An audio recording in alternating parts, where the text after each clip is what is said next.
Во објава на Facebook се манипулира со статистиката и се тврди дека годинава, споредено со лани истиот период, има повеќе заразени и починати од COVID и тоа како резултат на вакцината. Ке се осмелат ли да признаат дека вишокот на смртни случаи е резултат на вакцините? За жал, ова го има и во Британија, и во САД, и во Австралија. Пишува во постот каде се даваат статистики на ново заразени и починати од септември 2020 година и од септември 2021 година. Вистиномер ја разобличува оваа манипулација. Лани во септември немаше вакцини, ама немаше ни други многу важни фактори кои што навистина годинава придонесоа за влошена епидемиолошка слика и во земјава и во светот. Првиот од овие фактори е делта сојот на коронавирусот. Тој е за 70% позаразен, што значи дека благодарение на делта сојот многу повеќе луѓе отколку лани се инфицирале годинава. Делта сојот е заразен колку и овчета сипаници, варичела и може да се шири и кај вакцинирани и кај невакцинирани. Центарот за контрола и превенција на болести на САД, за разлика од постот кој го рецензираме, токму вакцината ја посочува како најдобра одбрана против делта варијантата, која што годинава доведе до поголем број заразени и починати, споредено со лани. Освен тоа, статистиките на Министерството за здравство покажуваат дека во земјава, во општините каде што има низок опфат на вакцинација, има и повисок процент на хоспитализации и смртни исходи. Доколку беше вистина дека починатите се резултат на вакцината, тоа немаше да биде така. Напротив, тешката клиничка слика е најзастапена кај невакцинираните.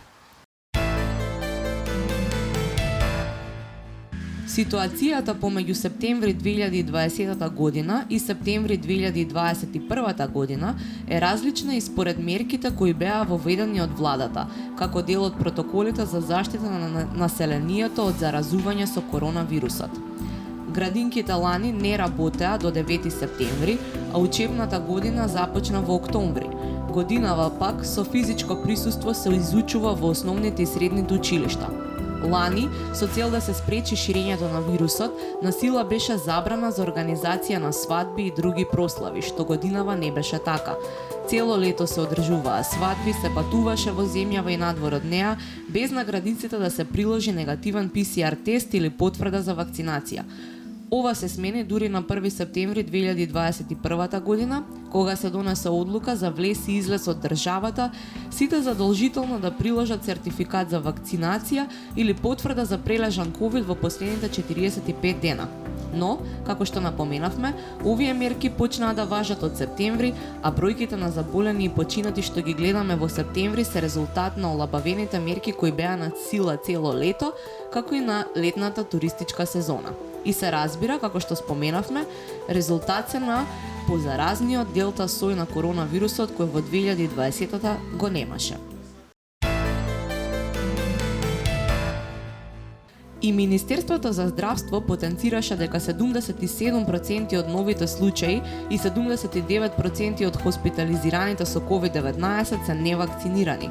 Според овие податоци кои ги дава Министерството, 85% од починатите не примиле вакцина. Поради овие факти, сосема е неможно смртноста да била резултат на вакцината.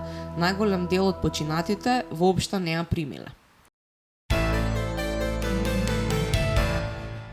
Со гледање на пошироката слика и замајќи го предвид контекстот на презентираните бројки, никако не може да се изведе заклучок дека вакцините се виновни за бројот на заболени и починати. И покрај тоа што е можно вакцинирано лице да се зарази со коронавирусот, сепак вакцината штити од тежок тек на болеста и во висок процент спречува развивање на тешка клиничка слика, хоспитализација и смртен исход. Од тука, не само што вакцината не е виновна за зголемениот број изгубени животи годинава, туку таа и спасува животи. Без вакцината бројот на починати и заразени ќе беше уште повисок.